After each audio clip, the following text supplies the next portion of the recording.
আসসালামু আলাইকুম। আমি হাসিনা খানম, ইউবিসি মাধ্যমিক বিদ্যালয় অনলাইন ক্লাসের পক্ষ থেকে সকলকে স্বাগত। প্রিয় ছাত্রছাত্রীরা, আশা করি তোমরা সকলেই ভালো আছো। আজ আমরা নবম শ্রেণীর বাংলা দ্বিতীয় পত্রের একটা টপিক নিয়ে আলোচনা করব। আমরা গত ক্লাসে ধ্বনি নিয়ে আলোচনা করেছিলাম। ধ্বনি, বর্ণ, স্বরধ্বনি, ব্যঞ্জন ধ্বনি, কার, ফলা, এগুলো নিয়ে আমরা আলোচনা করছিলাম। আজ আমরা ব্যঞ্জন তালের ব্যঞ্জন ধ্বনির উচ্চারণ সম্পর্কে জানি। আমরা জানি যে বাংলা বর্ণমালায় 39টি ব্যঞ্জন বর্ণ আছে বা ব্যঞ্জন ধ্বনি আছে।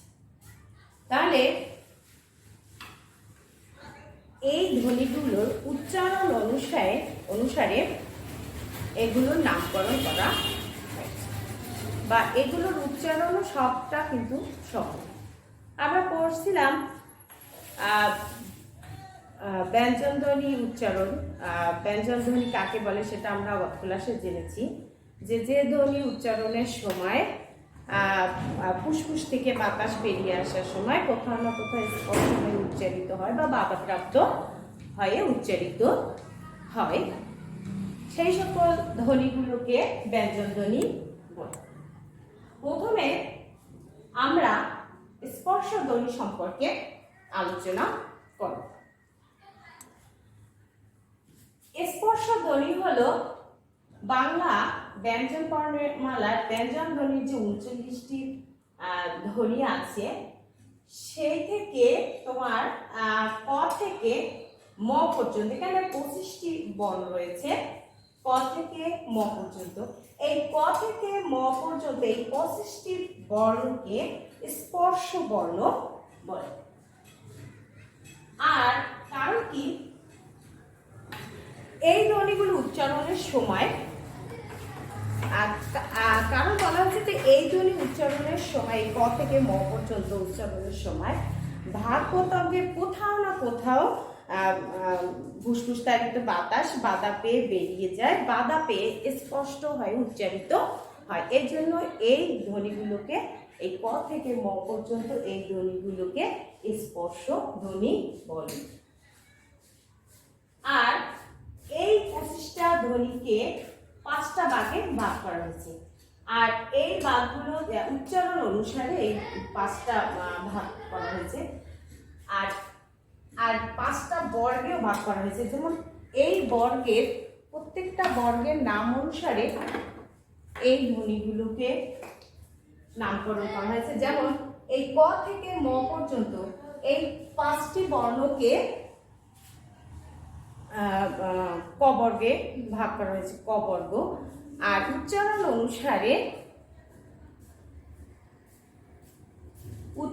অনুসারে এগুলোর নামকরণ করা হয়েছে কণ্ঠ বা জিহ্বমূলীয় বর্ণ।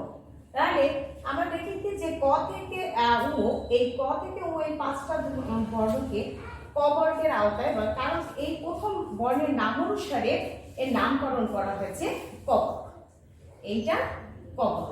এই প্রত্যেকটা বর্গে 5টা বর্গে ভাগ করা হয়েছে। তার মধ্যে প্রত্যেকটা বর্গের প্রথম অক্ষরের অনুসারে এই এক একটা বর্গের নামকরণ করা হয়েছে। যেমন এখানে এই ক, খ, গ, ঘ, উ, এগুলোকে ক বর্গ বলা হয়।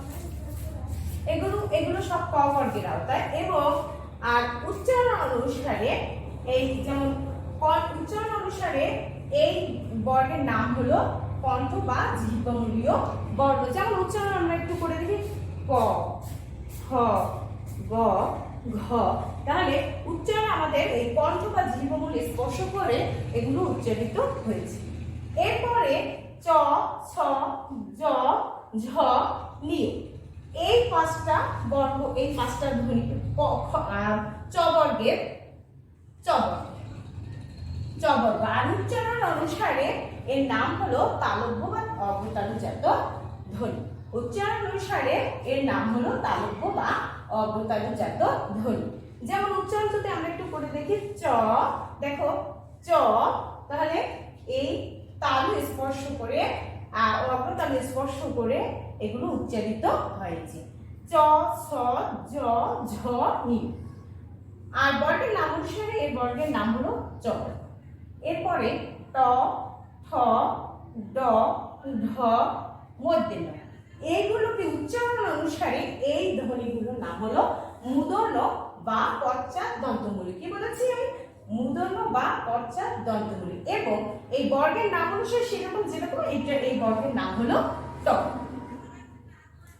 আর এই ত, থ, ধ, দ, ধ, দন্তেন্য, তাহলে ত, থ, দ, ধ, দন্তেন্য, এইগুলো উচ্চারণ অনুসারে এই ধ্বনিগুলোর নাম হলো দন্ত বা অগ্রদন্ত মূলী। আর এই বর্গের নাম অনুসারে এই যে এই ত, এই বর্গের নাম হলো ত বর্গ। তাহলে আর এরপরে আসলো ক, খ, ব, ভ, ম। তাহলে এগুলো উচ্চারণ অনুসারে, যেমন ক, খ, ব, ভ, তাহলে এই উচ্চারণে যে ঠোঁট স্পর্শ করে এগুলো উচ্চারিত হয় বলে এদেরকে ওষ্ঠধ্বনি বলে। আর এই বর্গের প যেহেতু এই বর্গের প্রথম অক্ষর, এর জন্য এটার নাম হলো প বর্গ। তাহলে আমরা কি জানলাম যে এই ক থেকে ম পর্যন্ত এই 25টি বর্ণকে স্পর্শ বর্ণ বলে।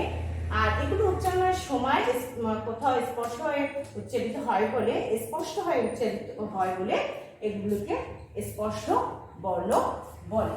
আর উচ্চারণ অনুসারে এই 25টি বর্গকে আবার 5টা ভাগে ভাগ করা হয়েছে উচ্চারণ অনুসারে। তাহলে প্রত্যেক প্রথম বর্গের প্রথম যে ধ্বনিটা বা বর্ণটা থাকে সেই অনুসারে একে 5টা বর্গে, যেমন ক, এই বর্গটাকে ক, ক বর্গ, চ, ছ এগুলোকে চ বর্গ, ট, ঠ, ড, ঢ, মূর্ধন্য এগুলোকে ট বর্গ, ত, থ, দ, ধ, দন্তেন্য এগুলোকে ত বর্গ, ক, খ, ব, ভ, ম এগুলোকে ক বর্গ ভাগ করা হয়েছে। এবং উচ্চারণ অনুসারে এগুলো, যেমন প্রথমটা আছে কণ্ঠ বা জিহ্বমূলীয় আর বর্ণ, পরে আছে চ, ছ এগুলো হলো তালব্য বা অগ্রতালুজ। উচ্চারণ অনুসারে এগুলোর নামকরণ করা হচ্ছে। ট, ঠ, ড, ঢ এগুলোকে মূর্ধন্য বা পশ্চাৎ দন্তমূলীয় ধ্বনি বলা হয়েছে। তারপরে ত, থ, দ, ধ, দন্তেন্য এগুলোকে দন্ত বা অগ্রদন্তমূলীয় বলা হয়েছে উচ্চারণ অনুসারে আর কি এর নামকরণ করা হয়েছে। ক, খ, ব, ভ এগুলোকে ম এগুলোকে ওষ্ঠবর্ণের ওষ্ঠবর্ণ বলা হয়েছে। এখন আমরা উচ্চারণ তো করলাম, এখন এর আরো কিছু আমরা একটু বলবো। দেখো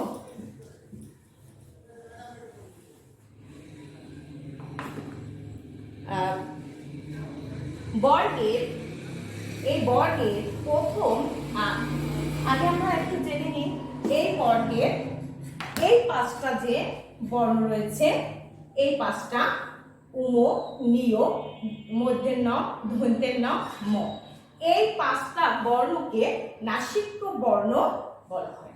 এই 5টা বর্ণকে নাসিক্য বর্ণ বলা হয় কারণ এগুলো উচ্চারণের সময় নাক দিয়ে বাতাস বের হয়ে যায়, এজন্য এই 5টি বর্ণকে নাসিক্য বর্ণ বা নাসিক্য ধ্বনি বলা হয়ে থাকে। আমরা আগে জেনেছি যে বর্ণ ধ্বনি, ধ্বনির লিখিত রূপ বা ধ্বনির সাংকেতিক চিহ্নই বর্ণ। এরপরে থাকে বৃষ্টি। দেখো বৃষ্টিকে আমরা আবার একটু ভাগ করি, যেমন ক, খ, গ, ঘ, মানে বর্গের, এটা তো বর্গ নাকি, এটা বর্গের প্রথম এবং দ্বিতীয় বর্ণটা হলো অবশ।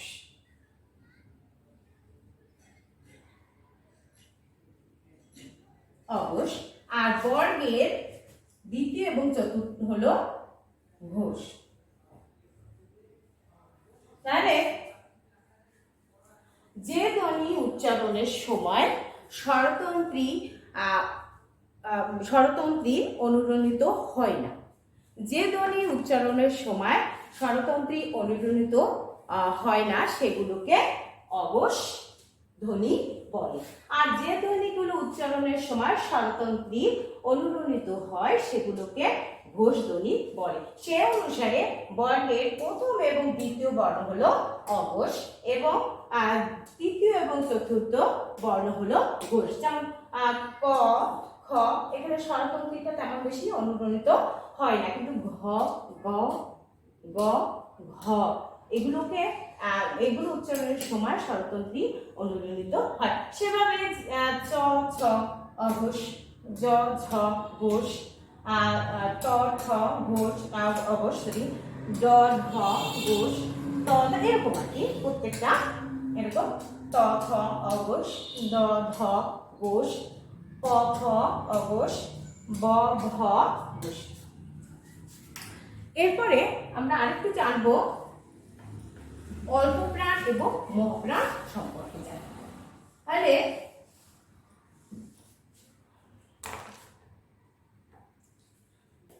যে ধ্বনিগুলো উচ্চারণের সময় নিঃশ্বাস জোরে সংযোজিত হয় না, যে ধ্বনিগুলো উচ্চারণের সময় নিঃশ্বাস জোরে সংযোজিত হয় না সেগুলোকে অল্পপ্রাণ বলে।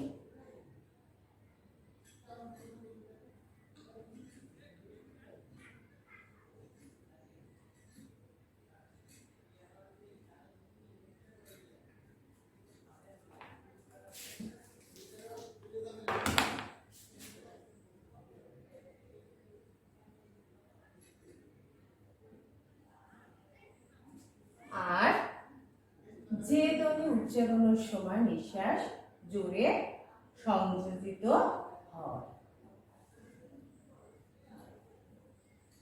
তাহলে যে ধ্বনিগুলো উচ্চারণের সময় নিঃশ্বাস জোরে সংযোজিত হয় সেই ধ্বনিগুলোকে অল্পপ্রাণ বলে, এবং যে ধ্বনি উচ্চারণের সময় নিঃশ্বাস জোরে সংযোজিত হয় সেই ধ্বনিগুলোকে মহাপ্রাণ ধ্বনি বলে। যেমন আর একটু যদি সহজভাবে মনে রাখতে চাও তাহলে মনে রাখতে হবে বর্গের প্রথম এবং তৃতীয় বর্ণটা হলো অল্পপ্রাণ, আর বর্গের দ্বিতীয় এবং চতুর্থ হলো মহাপ্রাণ। যেমন ক, খ, দেখো নিঃশ্বাসটা তেমন জোরে সংযোজিত হয় না, কিন্তু যদি বলি গ, ঘ তাহলে নিঃশ্বাসটা জোরে সংযোজিত হয় উচ্চারণের সময়। তাহলে আরেকটু সহজভাবে মনে রাখতে হবে বর্গের প্রথম এবং তৃতীয় বর্ণটা হলো অল্পপ্রাণ এবং বর্গের দ্বিতীয় এবং চতুর্থ বর্ণটা হলো মহাপ্রাণ। এরপরে আমরা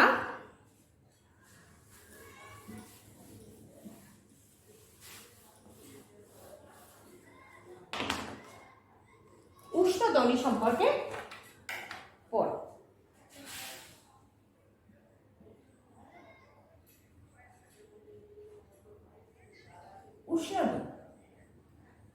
উষ্ণধ্বনি হলো তালে প, স, মূর্ধন্য ষ, দন্ত্য স। তাহলে এই তিন স, তালে প, স, মূর্ধন্য স এবং দন্ত্য স, এই তিন স উচ্চারণের সময় এই তিন ধ্বনি উচ্চারণের সময় ঘর্ষণ প্রাপ্ত হয়ে উচ্চারিত হয় এবং শীষ ধ্বনির সৃষ্টি করে। যেমন দেখো তাহলে স, দন্ত্য স, মূর্ধন্য স, দন্ত্য স। তাহলে এই তিনটা ধ্বনিকে উষ্ণ ধ্বনি বলে, কারণ এগুলো উচ্চারণের সময় এই ঘর্ষণ সৃষ্টি করে বা শীষ ধ্বনির সৃষ্টি করে, এই জন্য এগুলোকে শীষ ধ্বনিও বলে, শীষ ধ্বনিও বলে। তাহলে এই তিন শকে উষ্ণ ধ্বনি বা শীষ ধ্বনিও বলে। এরপর আসছি হ। হ হলো উষ্ণ ঘোষ ধ্বনি। আরেকটু বলে কি যে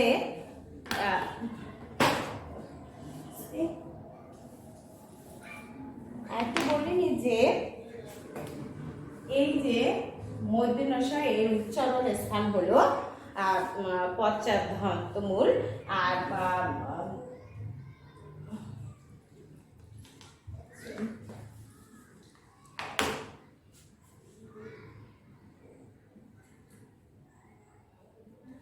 এই তালব্য উচ্চারণ স্থান হলো পশ্চাদন্তমূল,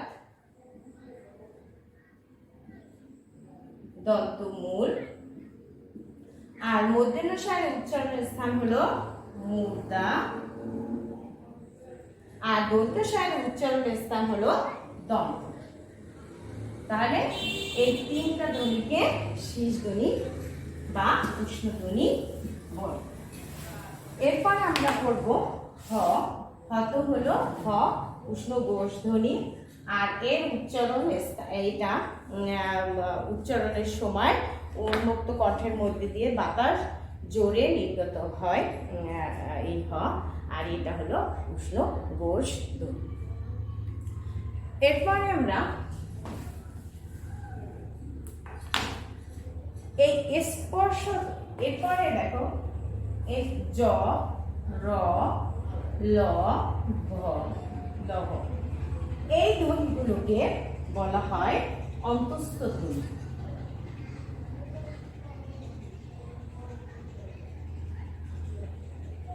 অন্তস্থ ধ্বনি।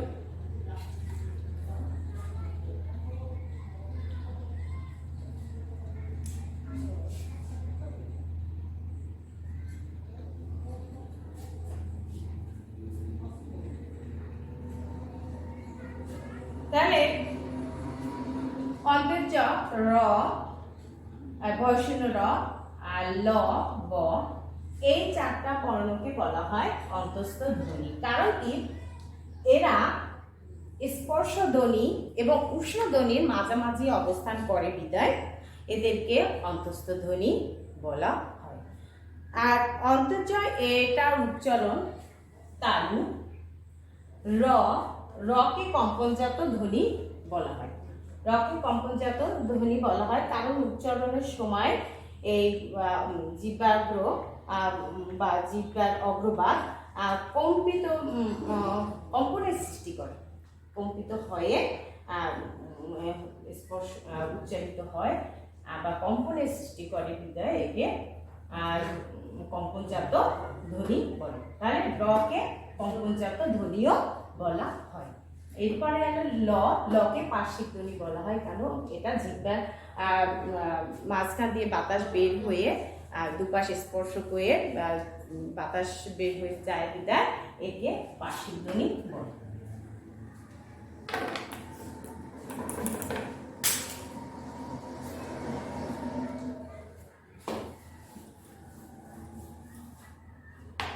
এরপরে আমরা করব ঢ শূন্য র, ঢ শূন্য র।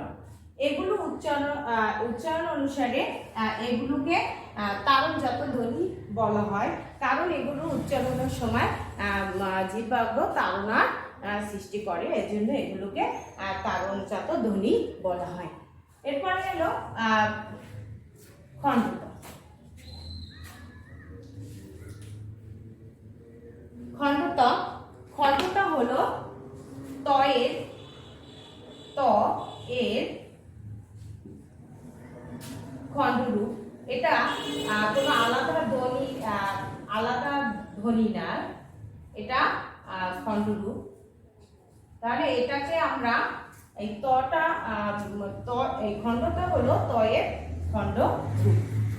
এরপরে আমরা করব অনিশ্বর, বিসর্গ, চন্দ্রবিন্দু। এগুলো এই ধ্বনিগুলোকে বলা হয় পরশ্রী ধ্বনি কারণ এইগুলো নিজেরা স্বাধীনভাবে উচ্চারিত হতে পারে না, অন্য ধ্বনির সাহায্যে এগুলো উচ্চারিত হয় বা অন্য ধ্বনির উপরে বসে বা অন্য ধ্বনির পাশে বসে এগুলো উচ্চারিত হয়। এরা স্বতন্ত্র বর্ণ নয়, এর জন্য এদেরকে পরশ্রী বর্ণ বলে।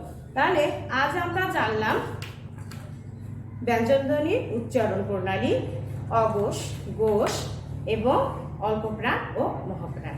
পরবর্তী ক্লাসের আমন্ত্রণ জানিয়ে আজকের মতো শেষ করছি। সবাই ভালো থাকবেন।